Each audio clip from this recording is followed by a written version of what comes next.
Hello.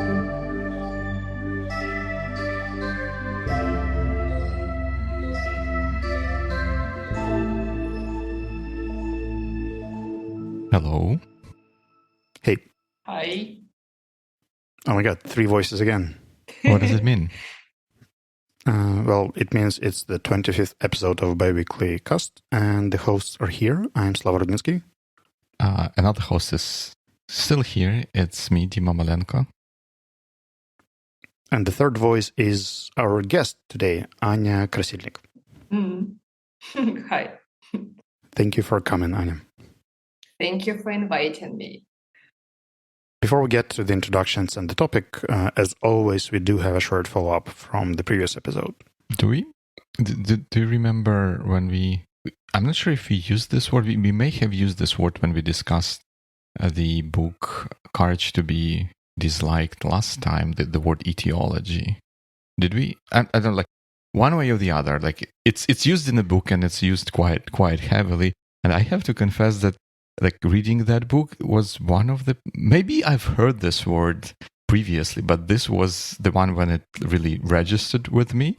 And lo and behold, like in the following week after we had this discussion, I was reading a completely unrelated article about reliability of complex systems, and they used the word etiology a couple of times. I thought that was kind of a funny coincidence. Coincidence or yes, Baader-Meinhof syndrome? Yes. That's right. Fair enough. Let's see how often you will start hearing nonviolent communication after today's episode. Yep. Yeah, we'll see. Actually, it's interesting. My students, when I used to be a teacher, quite often mentioned that as soon as they learn a new word, it's kind of like this word is kind of like pursuing them all the time. So it's just like, yeah, I don't know how it works, but usually it is like this. As I said, Baader-Meinhof syndrome. That's how it works. Right. But today we are going to talk about nonviolent communication, and Anya is our host today because she is probably the only trainer I could discuss it with, because mostly when you talk to negotiations trainers or emotional intelligence trainers, they're kind of advocates of their culture and their methods, and they preach stuff. And the way I see Anya works these days is a bit different, with lots of critical thinking and self-estimations. That's why I think discussing this methodology should be interesting and fun. Cool. I feel excited because my need for curiosity is satisfied. Yeah, you forgot to mention the reason, like the behavior or the situation, but we will get there. What you probably want to know about Anya is that Anya is partner at Sevi, and she is head of our soft skills team. Apart from that, Anya is a certified coach, and if we start counting the number of programs she graduated or let's studied, better not go there. And previously, before Sevi, Anya was a founder of Coach and Center Learn English, which was combining language learning techniques and coaching. And then doctor background, and then probably something else. Many other stuff. All right. Cool. So initially we were considering discussing the conflict solving thing, but then kind of ended up at this nonviolent communication strategy. And Anya, could you, in your own words, describe what nonviolent communication means for you, the way you understand this term? Well, actually, I would rather stick to Marshall Rosenberg's definition anyway. So he calls it like nonviolent or compassionate communication. Yeah, in other words, like his idea was to create the language which will help people to connect to each other, to understand each other needs better and our own feelings and needs. Yeah, and so since it's like also like two parts, non-violent, yeah, so it's some kind of like non-pushy way of communicating, like supposed to be non-pushy. We will go there later, yeah. And the second part, communication, so it's choosing the right language and the right words of actually conveying what you wanted to say. So something like this. And it's interesting, how you understand it.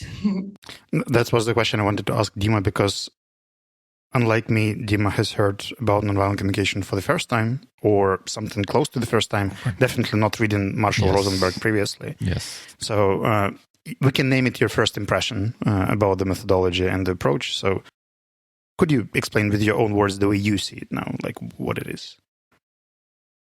Right. Yes, I can try. You're right. This is the first time I kind of looked into nonviolent communication deeper. I've definitely heard about this before, but I didn't pay or kind of devote any substantial time to look into that. Now I'm talking to you. I've read/listened to the book by Marshall Rosenberg.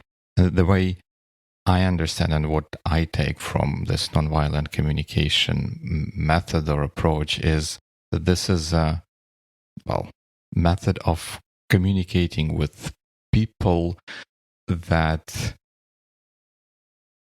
sort of takes an indirect, maybe less direct approach to satisfying one's needs while taking into account needs and feelings of the other party in the communication. Something along those lines. Mm-hmm. Well, I'm somewhere in between you, because I have heard and known about nonviolent communication for a little while, and I even worked with Anya on part of the workshops, but generally I've never been a full supporter of NVC, but there have been a lot of people around me who were fond of this, and for me, it seems more like something that comes from therapy rather than life or communication. It's hard for me to imagine why average people would use something like this on day-to-day basis, even if they were taught in school or if they were educated. It doesn't seem organic or natural, but it seems very reflective, I would say. And to me, it seems more like an education and self-reflection method rather than a communication tool. But we'll get into this further in the discussion. That's a good point. I found a definition from Wikipedia, which might be also interesting.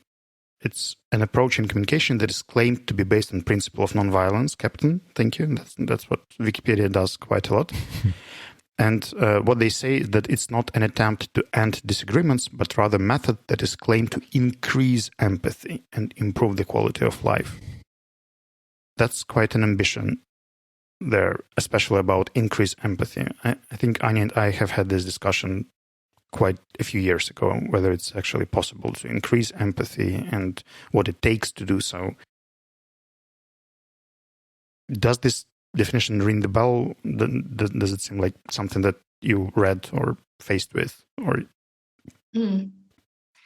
I like the part that it isn't aimed to end disagreements, kind of decreases the pressure of solving any conflict here, of any different points of view. I haven't seen how actually, again, we will get there. I haven't seen it really working, and that's the problem. So sounds really nice. But I would really like to see how it can really help to do so. Fair enough. I rather kind of challenge this definition in the following way. To me, it sounds and feels kind of way too generic. If you replace nonviolent communication in the beginning of those two sentences that you read, Slava, with anything else, it can also be equally true. This is a method of communication that's based on principles on nonviolence. It doesn't aim to do anything definitively, but tries to improve certain things, which anything I think can the sarcasm could be there. Yep. Improve the quality of life with the help of sarcasm, right? I want to ask you to make either an example or a showcase how you understand the method. Mm-hmm. I can start with myself, and then maybe you could add or switch into something. For me, nonviolent communication is basically a link between three things about some sort of describing a situation you observe, you see, emotions or feelings that you have while this is happening, and the needs that you have behind this that are either fulfilled or not fulfilled. And on basic level, for beginners, NVC for beginners works like I see something and I'm happy, or this is what's happening and I'm sad, this is what's happening and I'm irritated. And for advanced level, it's pretty much the same, but then there's also this is what's happening, this is what I'm feeling because I have a need of something. And it's either fulfilled or not fulfilled, depending on what emotion I feel. And basically, the entire approach is reteaching people how not to use simplified words like I'm pissed, but instead saying that when I see something, I feel agitation because my need for certainty is not fulfilled. And this idea of the pattern, I see something, I feel something because of my need, is the way I see the method overall, like the simplified version of it. Any suggestions, tweaks? Yeah, right. Yeah, I would agree with overall like helicopter view. So it is something like this, and like the main idea is to avoid justifications and estimations. Yeah, so we try to stick to the facts. Like for instance, instead of saying like you're always late. Yeah, we would say something like I've noticed. You've been 2 times late last week, yeah, and I would say that actually this point is quite a wise idea to do, right? To avoid this generalization and to stick to something like which is more specific, yeah, and can be somehow fixed. Right, and yeah, that's right. So according to Marshall, then here come the feelings, yes, and like finally the need. And also like for advanced version, there is a request at the end of all this message, yeah, like why we are saying that. So we have to screw yourself. Yeah, right. To clearly communicate what we actually want from the other party. Yep. Yeah, I don't have anything to add to the description or to understanding of the method. I would have some other things there, but maybe can we use this what we just discussed, like an example, right? When we say you're always late, and we say that we need to, well, the NVC method recommends that we first state the fact like you've been late 3 times out of 4, which kind of presumes that you need to keep track of those things, which is a separate kind of thing, because maybe the previous late time was 2 weeks ago, and by the time you would want to use this knowledge, it's already too late. It might be too vague in your memory. But okay, that's the method. But here I would have a question for you. What when the method says that we want to state the facts and then express our feelings towards those facts, would it be fair, like if I say that it feels to me, or I have an impression that you are always late, without maybe I don't have the facts in front of me, and that's why I want to be cautious. I don't want to call it kind of you're always late, but it feels to me that you are always late. Would that go against the method here? I think that you're applying kind of a tool about impressions, like it seems to me, or right. Well, I feel. Yeah. But then there is still this generalization which is against the method. So you kind of emphasize the opinion, but still keep the generalization. Mm.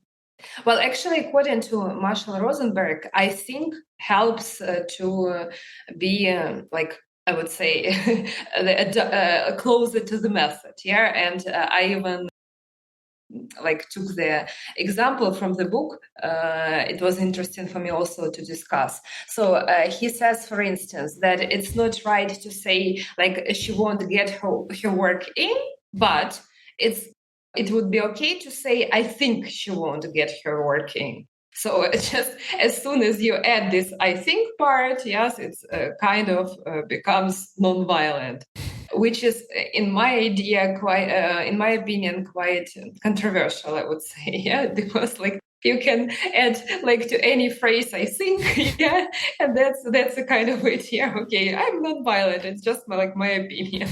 I think. Well, you are not a very nice person, yeah, but it's just what I think. and you can add like but and nothing can move me from my stance on this matter. Yeah, right. Interesting. Okay, but actually, on the other hand, there is a kind of like advantage of at least adding this I think part, because then maybe presumably the person would be more open for some kind of like discussions, right? And like changing their minds. Yeah, because if you say like she won't get her work in, it sounds like it is like the fact, it is the truth. Yeah. And when you say I think, at least you accept some kind of subjectivity here. So I would say it's already at least a small step forward, like it sounds for me. Mm-hmm. I'm not sure it was on Dima's radar previously, but according to my impression, I think that NVC was getting trendier and trendier for the past 10 years until the war started, and then we got back to violent communication, saying that all Russian people must... And it's going to be on YouTube, so I'm not going to say everything I think, but I think... Actually, can we report a video saying that this person thinks that somebody should do something bad, and it's not a hate speech because it's just an opinion? Yeah, my understanding, technically, you can report anything, even if there is no grounds. No, I mean, you can then appeal to the report saying like, no, just pay attention. There was, I think, in the beginning, before I used all the hate speech and stuff. But anyway, there was an uprising trend. Like, people were trying to use it, this method in business. They were teaching managers how to use NVC techniques. It seemed trendy to me. Anya, would you agree about the trend and maybe suggest ideas why it was so? I would agree, and I would even change it to the present tense, not to the past tense, because I can still see quite a few requests on training on NVC and on implementing NVC into the culture. Yeah, so it's both in Ukraine. Yeah, I can see this orders and requests, and also in Europe. I have tried to monitor the market, so quite many companies are interested in that. In the US, I also know a friend of mine is in a huge corporation, so they use NVC as a standard for culture, for communication inside the company, right? So it's really moving. And the question was like, why like that? Yeah, it's interesting. I've been also thinking about that. So I believe that maybe I agree here with you, Slava, that it's kind of like very, very close to psychotherapy. And maybe people have inside their request for like more reflection, for treating their traumas and things like this. And that's why maybe they see it as a tool which may help them like move forward towards that. And I think that can be probably the first reason. And the second reason, like if you start reading or listening to Marshall Rosenberg's speeches and lectures, it sounds like, very heroic movement towards that kind of communication. So he promotes that as really as a humanistic way of communication, like people to people, heart to heart. Yes, a kind of like also close to spirituality. So maybe I think that some managers, they also want like to go with this trend and to say like, we're doing something positive here. We are helping people to develop. So I think it can be also like the aim as well. All right. I probably won't elaborate on that. Have you had any thoughts, both of you guys, on why it's really so trendy and popular? My idea is that Marshall Rosenberg did a good job at creating those two vocabularies of emotions and needs that pretty much nobody before him did in business. Like, it was never done on any methodology that I know. It was usually the simplified way. And I think that when it's tool-based and described, it's kind of getting easier to use. And people have some other needs, and they fulfill these needs through this training, and they learn some, even the vocabulary, like they learn, let's say, 100 emotions, the way they sound, and they learn to recognize them, which is good. I think it's a positive thing, but I'm not sure it should happen at work and the company should pay for this thing. The company might pay for this thing as a benefit, but the person would be much more open to professional therapist and get help from licensed professional rather than from another manager who learned NVC 3 weeks ago, just like you, and is learning, because I think it can be damaging and manipulative and lead to a lot of difficulties. It's like working with a non-professional therapist in a certain way. And this is where I think that it's kind of risky and dangerous. And I was really careful about the method, especially when people were trying to apply it in business, because I think it could bring as much benefits or good and bad. Dima is very focused. All right. I feel like I don't really have much to contribute to this discussion because to be honest, I like this trend or uptake of NVC really didn't touch me, because this conversation that we are having may be the first time I'm hearing really about NVC and its popularity, but that may be a function of me being in this ever so slightly different line of business, right? Because like to me, like the way given on what I do, I would have an impression that everyone is crazy about doing root cause analysis and that kind of thing, just because I happen to be doing that more and paying attention to that area more. But in general, I would agree that given something a good sounding name and given it's some structure that makes it easier for the general public to digest and sort of benefit from partaking in a given movement, contributes to its popularity. Because especially if it's a TLA, especially if it's TLA and if it's nonviolent communication, as if like, are you against nonviolent communication? No one would say yes, right? Because even if they don't know what it means, no one can be against nonviolent communication or something along those lines. Dima, can we use you as an example here? Sure. It's non-violent example. Yeah, don't worry. I hope so. Imagine a situation that you are a manager in an IT company. That's difficult to imagine, but I'll try, yes. All right. And your boss, I don't know, the department manager, the CEO, whoever, asks you to join the training on nonviolent communication. You come to this workshop with a group of your colleagues, and you are told that you should be nice to people. Like it's important to be nice to people. Right. And you're given a list of words that should help you be nice to people. Right. And then you practice for a few hours, and maybe then you meet again in a few days to practice it even more and drill it. On one hand, there are some tools and tweaks and hacks and things that are usable. On the other hand, you start understanding that people around you have a lot of emotions and feelings, and they start being vocal about them. Mm-hmm. Like previously, people would be just like, I don't like this idea. And now it goes like, when I hear your feedback, I feel hurt because my need of appreciation is not fulfilled.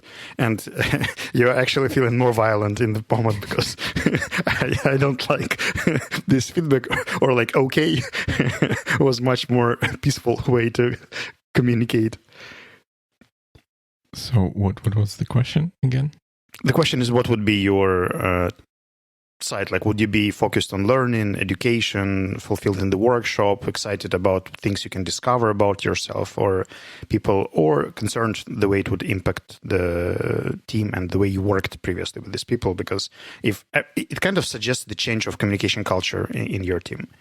It's not just a skill, like, okay, please use it or don't use it. When people come in on a managerial level and say, like, this is the framework, they kind of inexplicitly suggest that you have to use it. Non-violently, of course, but please, like, we taught you this. Go for one-to-one meetings and be non-violent more. Well, when you ask me this question, which is kind of relatively complicated and have multiple facets in it, what do you feel? I feel mixed emotions.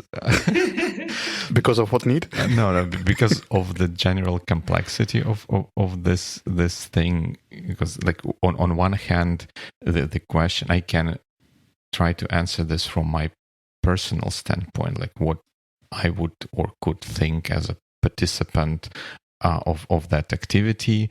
Then I can say maybe something about as a kind of outside-ish observer on how to make things go smoother or better in the end, and stuff like that. So on the personal side, I'm not a huge fan of such trainings, because in general, I guess I grew to distrust methods. Like if the training is about, we will teach you how to do X, and there will be a procedure, easy to follow instructions, checklists, and whatever, I kind of tend to distrust this thing, because I personally would want to understand deeper what's behind it, what makes this thing work, and then only after that I can sort of trust the method and follow. If it's simply a drill on these are 10 words, you need to use them, I will, like personally, I will relatively quickly get disengaged with this thing. But then, of course, I will try to weigh potential risks or something like that. But there, I would be of opinion that it's better to do something as in try something and see if something works, rather than not do that. And I would hope I cannot commit to that, but I would hope that I would have trust in my team to decide whether they also think that this could work for them, for us, and make judgments that way. And one more thing, like very last thing, I promise.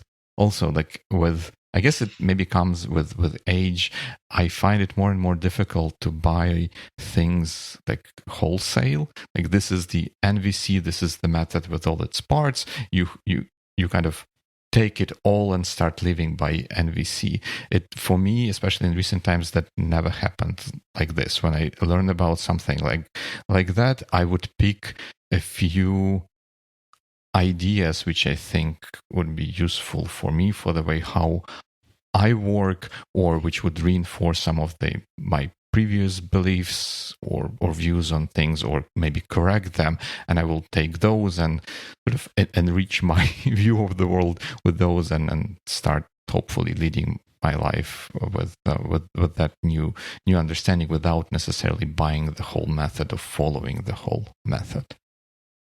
I'm not sure if it answers your question. It does.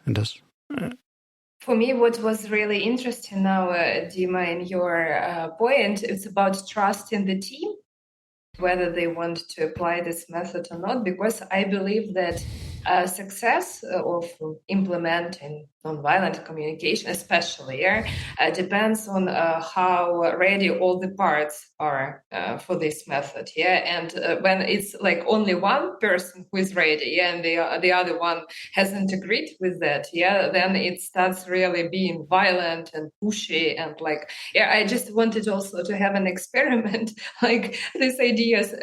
Like I always wanted to ask how it feels. Dima, when you were talking, I noticed that you feel puzzled and annoyed. It's because you have met this concept for the first time, and like maybe you feel a little bit like disappointed or maybe alienated because you don't know what to contribute into our communication with Slava, or also maybe you feel kind of inferior, because like we are talking and you feel like lost. How do you feel right now? I don't feel good at all, and I'm not sure. I'm not sure if I picked this up from the book, or like the way when you were talking, the way how you impressed your feelings about my feelings on me kind of felt awkward and uncomfortable, almost to the degree of that kind of famous kind of sort of manipulative question of, have you stopped drinking cognac in the mornings? Yeah, actually, for me, it's one of the most controversial things. It's about, they call it reflective listening. Yeah, and I have been also on the training myself as a trainee. Yeah, and like in that moment when somebody returned me in such way what they have heard, yeah, I was totally not ready to use nonviolent communication. And the only thing that I wanted to say, I feel like I want to kill you right now. Yeah.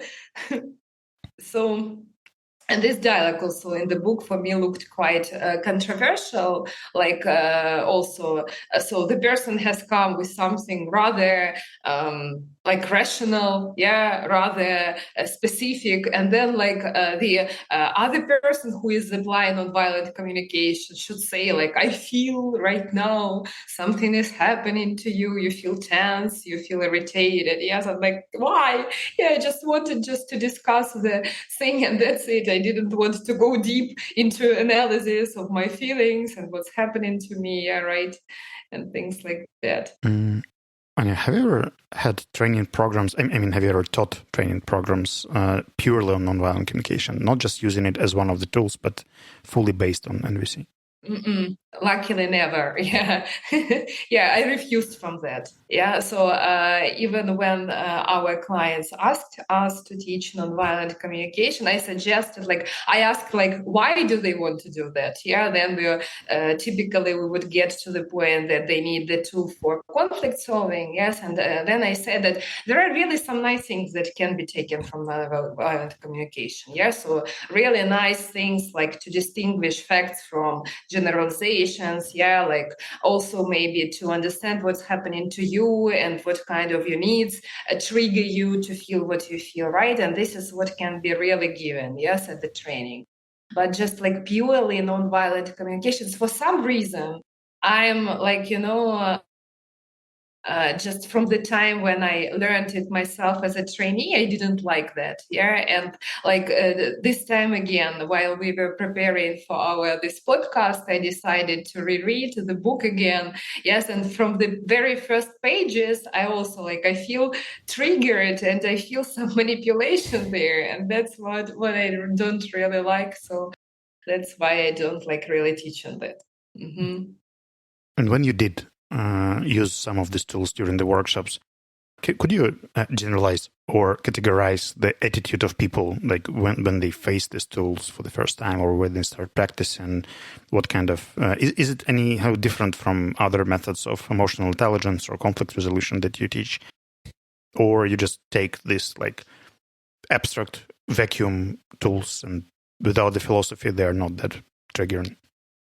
Yeah, actually, so what I do use quite often, this is the list of emotions and the list of needs. Yeah, and I believe this is quite a practical tool, right? And I do not push people into from this time and ever you have to communicate like this to everyone, right? And you have to read other people's needs, and this is the only way of living. That's why typically they are not triggered. Yes, but answering your question, it's interesting. Just like 2 days ago, I had a workshop on conflicts. Now we are having the loan leadership program, and I have quite a high level of rapport with people there within the group. And I just decided to try this NVC method. We had a simulation, and I was playing one of the participants of the conflict situation. And I really said, right now I feel disappointed, I feel alienated. Yeah, because when you say like this, it seems to me that my needs are not taken into account, my need, and then I specified what kind of need. So just using the method, yes, as well. And then I asked the feedback from the group. And they at first they were silent. And then some, Anya, wasn't it a manipulation? Yeah, I say actually, for me, it seems like the same way. That's why I wanted also just to ask you how you feel about that. So actually, I hear, especially I would say from people who are rather rational, so like engineers, yes, like with a mathematical mindset, yeah, they typically do not feel like I would say the power, let's say, of this method. But You of name course, it as a generalization yeah, of engineers. actually it is. Yeah, so I right, but I meant it in the like. Let's say, yeah, okay, good. It was a judgment. Let's just accept that. And if we talk about, like, let's say, who usually the people who are usually like it is some kind of psychotherapists or coaches or scrum masters. So people who are usually like, would say again a little bit of justification, yeah, humanitarian mindset here, and just like more about like feelings, about deep conversations, yes, like people who like it. And the other question, it's interesting. I would refer myself actually to the second group, and I still haven't found the answer to the question why I'm not like the follower, yeah, like passionate follower of the method. So I this think is it's the the bad question. influence. Right, actually, I was thinking about that. I wanted to ask Dima here one thing, because I've heard an opinion in Ukrainian culture that it's just our Ukrainian thing that we don't like to talk about emotions, and that emotions are not for business communication. Like you don't talk about the way you feel. But since you've had experience working in the UK and then previously with some US colleagues, would you spot the difference in the way people are open and explicit about the way they feel about something? Like maybe it's just our Ukrainian view on things. And That's a great question. And as discussed previously, I don't have facts in front of me, but my general impression is that people in the West are generally more open to expressing their feelings, and they kind of not necessarily expect, but they would not be surprised by someone expressing their feelings both on the positive spectrum as well as on the negative spectrum. Of course, with that comes a question of authenticity of those feelings, and well, not authenticity of feelings, authenticity of expression of feelings. But I would say that while there are, as always, there are cases where people maybe fake things a little bit, but most of the time when you have more or less close relationship to people, that their feelings and expression of feelings will be genuine. And the reason I was asking that is probably it's just my take or my impression, because I can't say about all Ukrainians, but in my environment, when people share an emotion, it's usually something that requires actions. Like when people come to this state, they usually ask you to do something. Like when they say, I feel hurt, it usually means that please do something about it. Like they quite rarely just share it for sharing, for the sake of sharing. They expect something from you. And when I remember my American friends, they could quite easily say like, oh, I'm so annoyed, like I'm so tired, I'm exhausted, without actually expecting me to do something about it. They were just sharing the way they are and moving on with this. And I think that part of this like manipulative thing that we feel is maybe not relevant for first followers of Marshall Rosenberg and the US branch of NVC school, because for them it's just okay, he just shared what he thinks. I don't care, it's not about me, it's about you. Right, that's a very good point, actually. Mm-hmm. And talking about things that trigger me, yeah. So actually, this part with the request, yeah. Actually, even as soon as the person even starts, like I am annoyed, I am disappointed, yeah. So it feels like for us, it may feel like this guilt trip, right? Like laying the guilt trip. And many people do feel guilt as soon as they hear that. Yeah, they feel kind of responsibility for causing such unpleasant feelings to the other person. And that's why this is returning to what we said. It requires like deep work of all the parties. Yeah, so theoretically, it could look really healthily if both parties like learn like how not to take this guilt on themselves, how to allow other people feel what they feel. Yeah, but it requires very, very deep transformation, the way I see it. That's interesting, because I listened to the book by Marshall Rosenberg. I'm not sure if that is the book that everyone is supposed to, like the definitive book. Maybe it's one of the subsequent ones, because that there was more of a discussion. It is divided into 6 sessions or something. Is it the book? But this was audiobook for me. So when I remember Marshall introducing those words, or you should use specific words to denote emotions and stuff like that. It was in the audiobook, it was mentioned in passing, that the actual list of words was not given. And I could imagine that this could have been the deficiency of the audiobook. But to me, it felt more natural, because to me, it was sufficient to get this idea. All right, so you need to be sort of careful about how you first understand and express your feelings, but it didn't have that prescriptive nature that a list of specific words to be used could have. And I want to say that I was not, even being an engineering or kind of mathematical type, as I think about myself, I was not repelled by the book kind of at all, or listening to the book. The last part was where they started going into some sort of kind of a little bit of weird philosophy and trying to solve every world's problem with NVC. Kind of got me lost a little bit, but the rest of the stuff kind of worked for me. And I thought that what I took from this were 2 or 3 things. Like, let's count together. First,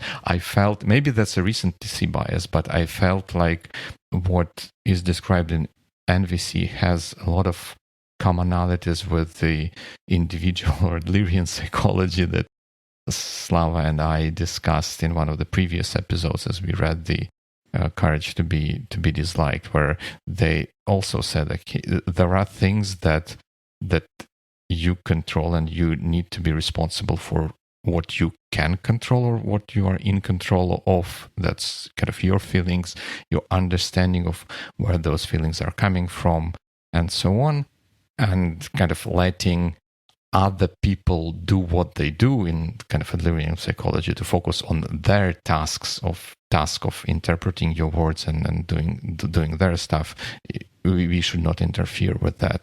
So that was one takeaway. I felt like there are many things that connect what's described in NVC to those ideas of individual psychology. That's one thing. The other thing was those 4 steps where we say we observe, then we understand what we feel and we express those feelings, then something else, and then we get to the needs. Well, then there is a strategy, like the actions or something that we should not suggest other people, but skip to the need, kind of to the goalpost of where we want to get. I felt like that, even on an individual level, made a lot of sense, and I will try to explain why. Because the whole idea of separating the facts and actual accurate understanding of reality from our interpretation of reality, I think is very powerful. This is what I quite often use in my engineering practices as well, because when someone will run screaming towards me saying like, oh, our system is down, like everything is broken and on fire, first question I would ask them, because the system is on fire and everything is broken, is judgment statement. Like I need facts. Like, what did you observe? And quite often from untangling that, you can get to better understanding of the problem, but quite often you can also get to an understanding whether there is a problem at all or not. And I felt that's a great idea. First, before kind of reacting to something, understand like what it is that I'm really looking at, and then think what I feel towards that. And then the part of expressing those feelings is a bit controversial. I would agree with that. That sounds awkward. Like someone tells you something and they said, I feel sad. in relation to what you just relate to me or something like that. So it feels awkward, but I felt like the internal understanding of, oh, this is what happened, this is how it made me feel, and kind of and reaches and informs my further choices of actions. And also I felt that the idea of like the need as a ultimate destination in an interaction also makes sense, because by and large, when I want to get to, well, I would need to get to the office as we finish this discussion. The means by which I get to the office are less relevant. If there's problem with the tube, I might need to take a bus or maybe an Uber or something like that. That's sort of secondary to the whole idea of my need to be in the office because I have meetings planned with people. And if I focus on that, that would make me less frustrated about severe delays on the central line, which will impede my ability to get to the office, if you know what I'm trying to say. So I felt like that there are useful ideas in the book, even for engineers, if I may use this word. My terminology. And I have a question for you guys, since Dima has mentioned this, like interesting idea of distinguishing, like facts from a personal evaluation. There's an example from the book.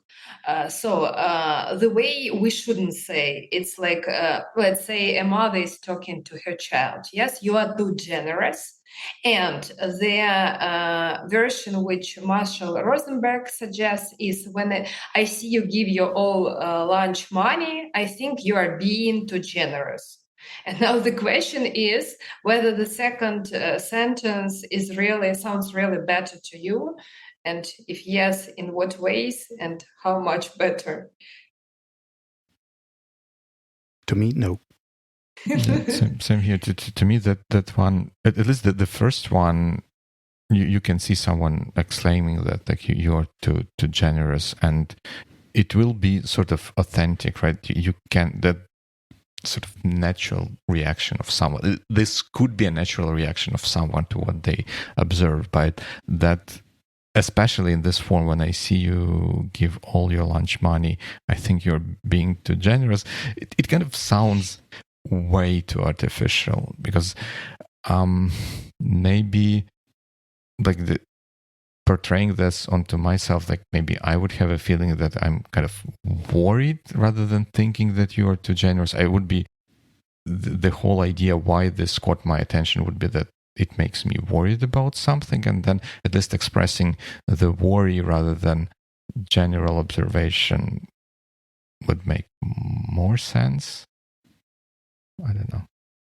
Right. I would also relate to that. Yeah. So actually, I believe that it's my problem. Yeah. That I'm worried about the fact that my child gives money, but this is can be my child's decision. Yeah. And if we actually follow, it was only the example given in terms of observation mixed with evaluation and free from evaluation. Yeah. But if we continue this train of thoughts, then would be something like, my need for stability is not fulfilled, so please stop giving money to your friends. Yes, why on earth should I request that from someone? Yeah, and it doesn't sound non-violent to me. Yeah.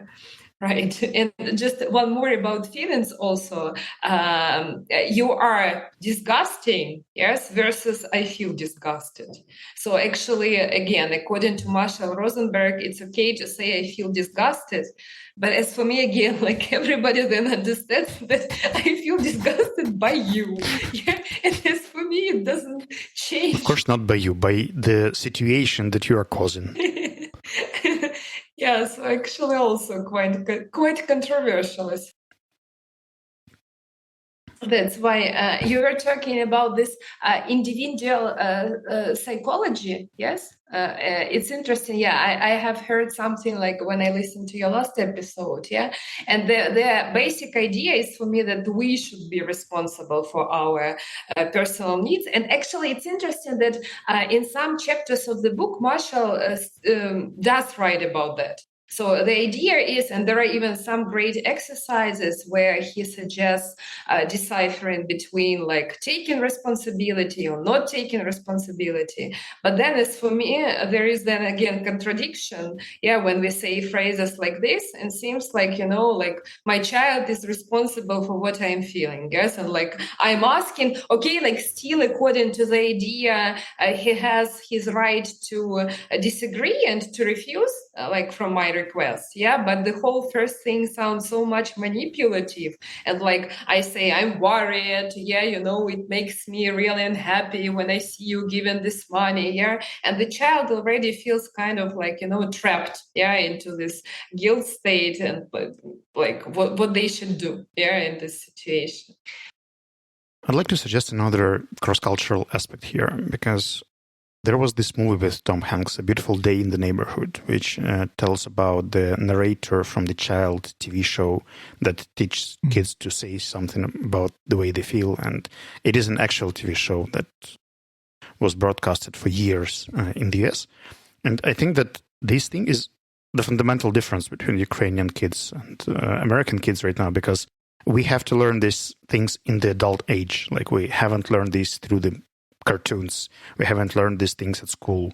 And that's why when we are given a model, like I see something, I feel something, my need and my request, it doesn't work because we don't even have the right words. And this is where these lists that Dima mentioned that seem artificial come in, because if you can describe what you feel and you can actually distinguish between your states, it works authentically and naturally. You just do it like, oh yeah, like I'm really excited that you did something. Please keep doing that again. It seems fine because you know all the words and the construction is fine. But when you're mostly happy, sad, or angry, like 3 states, and that's it, it's kind of hard to tell you that you are frustrated versus disappointed versus confused versus something else, and the reason of that as well. So it's harder to analyze and it's harder to make it authentic. Because when I remember feedback models that Anya and I discussed, there was a certain element of sharing your emotions there as well. But when they are appropriate, when you say like, like, I'm really grateful that you did this because it will help me do this better. Like you can be grateful, you can be happy, you can be cheerful. You can also be like confused or concerned about something. Even the European Union is very concerned about the situation in Ukraine, like gravely concerned, extremely concerned about what's happening. And then their request is, please stop. That's a very non-violent way to communicate from the institution. So my suggestion is that we actually need those lists, because without them, it will not work at all. It's interesting you should say that, because I also, in relation to the specific formulas that they give in the book, I felt that the model itself, at least, makes, as I just described, makes a lot of sense. Kind of what is observed, what are the feelings, and then expressing the feelings, and through them transitioning to the needs. I think it kind of, to me, it makes a lot of sense as the model, as the conceptual model for building and maybe structuring the communication with people. At the same time, the specific formulas for how to express, especially feelings, feels a bit limiting, because I can totally see myself following the model, but expressing my feelings in maybe slightly less direct way, or maybe given a spin, not a spin on the facts, but circling through several different facts and something in the recent past, and then kind of then building up to be able to express the real feeling that I have, rather than just directly going like, you said this, I feel that, therefore can you please, or I can express, I need X and can you please do Y for me, or something along those lines. Even the wording sounds awkward to you, because in the average work-related situation, you wouldn't say I'm confused. You would say I'm not sure how to do X, or I can't find the solution to Y. It seems more natural for our culture, but I can assume that others actually feel quite authentic and natural there. And it's not manipulative, because they, like in the job Courage to be Disliked book, this separation of jobs or tasks, that's not my task to actually care about what you feel. But, given all these trends on tolerance and diversity and fighting discrimination, I think that even the more emotionally educated people can fall into the guilt trap. Mm-hmm. Yeah, I would agree, Slava, that this is definitely a good idea to teach this list of emotions and words, at least to be able to recognize what's happening to you. The other question that I sometimes have, whether we need to communicate it in like all the situations that happen to us. Yeah, or sometimes maybe it would be quite a good idea just to say, to stick to facts and then discuss some kind of like outcomes, yes, and what you really need, yes, rather than every time mentioning what I feel, what has happening to me, what kind of my needs are satisfied or not satisfied, yeah, because the question is why we should discuss it. Especially if it's an important topic, like if you're actually have a pool of emotions engaged, just naming them would take 20 minutes to explain why they appeared. Exactly, right, yeah. So again, like returning to all the parties involved, I can see, for instance, that I have my circle of friends. And when I was analyzing, I would say we quite often communicate in this like kind of way, because like we are used to that, to express our emotions, and it's mostly not even towards each other, but like when we are talking about some work situations, something that is happening to us, we would start really with emotions, with what triggers these emotions, and so on and so forth. On the other hand, when we are talking about, like, let's say, working meetings, and we have to discuss, like, the agenda, should I every time say my feelings about every point in the agenda? Well, that's the question, whether it is relevant or not.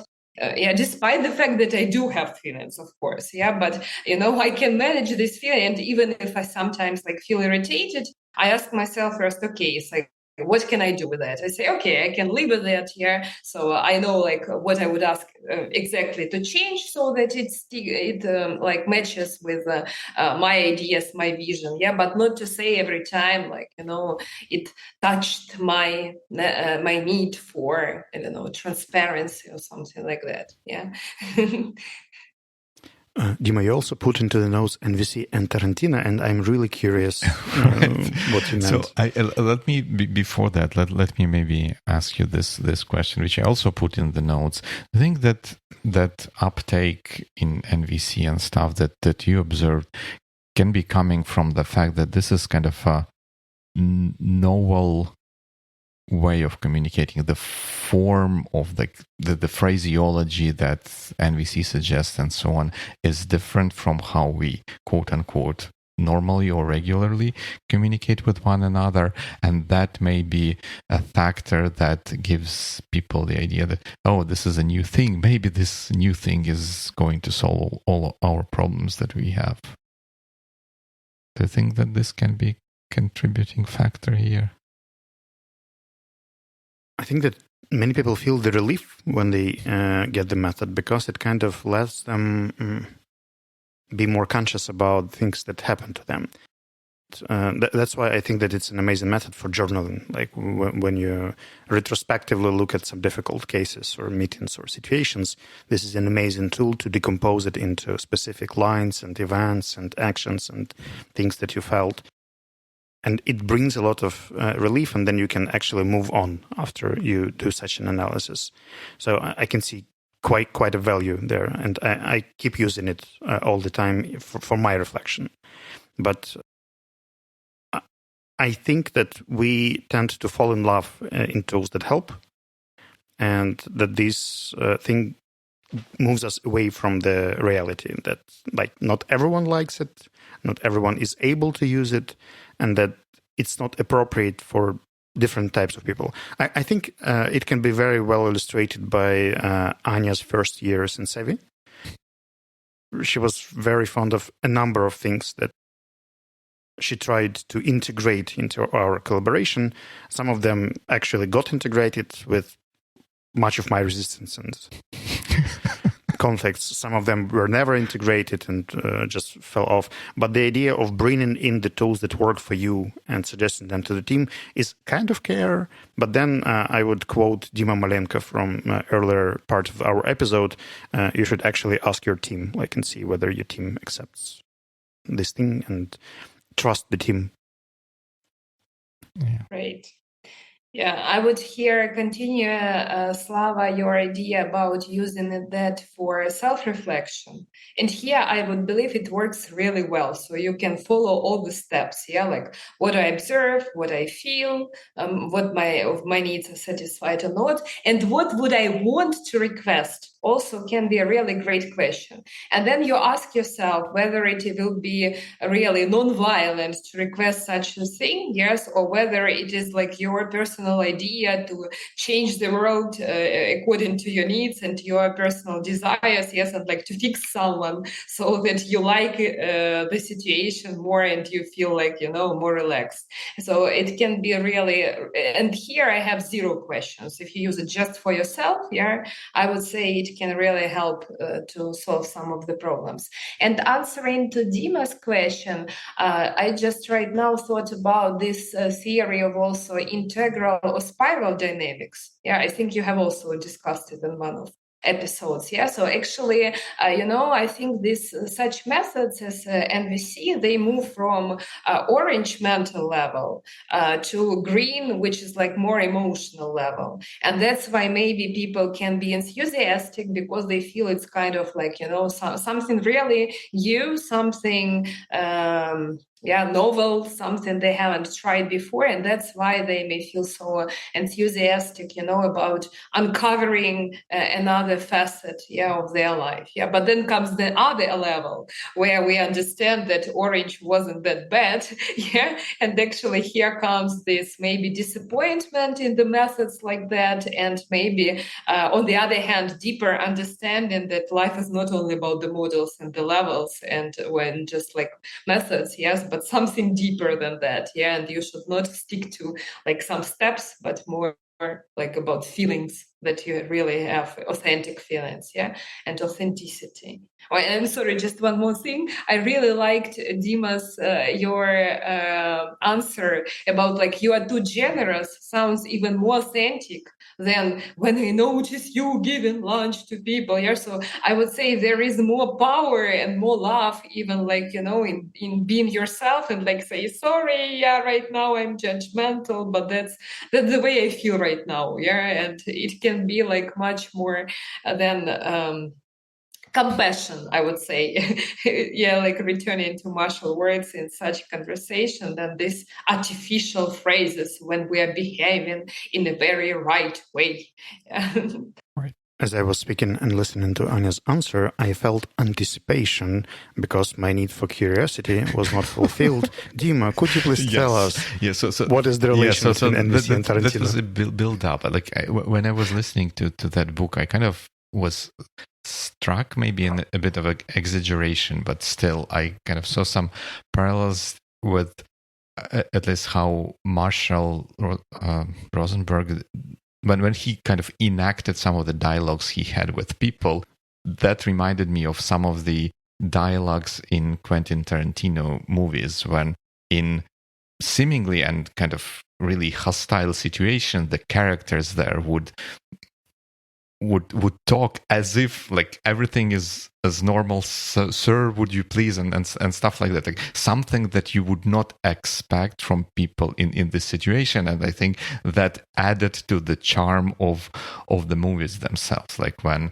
there was I think it's Django, that there was a scene when the slave owner, slave master was talking to a slave, and then the slave girl says that, hey, I don't understand like what you said, and the master said like, you would expect him to express anger and kind of irritation that, hey, you kind of stupid slave, you don't understand and don't follow my orders. He would say, I can see that, let me explain you this in another way. And so I felt like the connection to novelty question that I just asked, like, is that this way of talking is different from what we are used to, I would say. And I think in some of the Tarantino's movies, the dialogues are also built not entirely in a non-violent way, but in a way that's different from what you would expect from people in a given situation portrayed in the movie. And that's how I saw like some sort of connection between dialogues suggested by NVC and Tarantino's movies. So a subtitle idea is, what do Marshall Rosenberg and Quentin Tarantino have in common? Right. And Cool. Slava, I have to ask, like, was your need for curiosity satisfied there? Was I able to give it justice? More than satisfied. Like, you've satisfied my need for 123.5%. Yeah. When you say that, I feel happy. My need for being appreciated is satisfied. Is being met. Any requests? Like, should I tell you more stuff like this? Please. Please don't stop. So, guys, if you could sum up our conversation with the closing line, what would it be about? Like, what's either your line to the audience or to us? Like, what would be your summary of the conversation? I feel thankful for us having discussed this topic, and thanks, Anya, for suggesting this NVC. I feel like I'm smarter after those. Well, I'm smarter and better equipped for dealing with the real world now that I have read the book and kind of researched the topic a little bit, and have had this discussion with you guys to look at different facets of challenges in communication and challenges with this specific method. So, yep, that's how I feel, and I would recommend people look into this. As we discussed, maybe they will not buy the entire method, but I definitely think that there are ideas that are worth considering and maybe adopting and using them in day-to-day We will activities. also include those vocabulary lists to the show notes. And needs, right? Yeah. Yeah, cool. Yeah, it's definitely something useful. And just again, about suggestions, I would also suggest maybe not even reading the entire book, but there are really nice exercises in the book. I don't know whether they were in audio version or not. Like, to exercise whether you can decipher between like observations and judgmental statements, where you have really like emotional expressions rather than like, again, accusing someone, yes, and putting the guilt of someone. So there are some really nice exercises that I would suggest doing, even like for fun, because it's interesting. And then there are answers, and you can check yourself whether it works or not. Yeah. Cool. So I'm also happy with our conversation here, and like the sentence, like, I don't know, some kind of like, to sum up here, I would say be unexpected and empathetic like Tarantino. Fair enough. In my case, I'm thrilled because of the way our conversation went into this cross-cultural dimension, because my need for exploration is fulfilled. And I think I'm going to ask our partner, Alexei Kavlenko, who is in charge of cross-cultural training, to listen to this podcast and maybe integrate some of the ideas and thoughts into the future Savvy products. That's amazing. And we usually finish our episodes with a very judgmental phrase. But before we do, Anya, thank you very much for joining us. It was a pleasure. Thank you, guys. It was a pleasure to be here. Thanks for being with us. Then good weeks. Good weeks.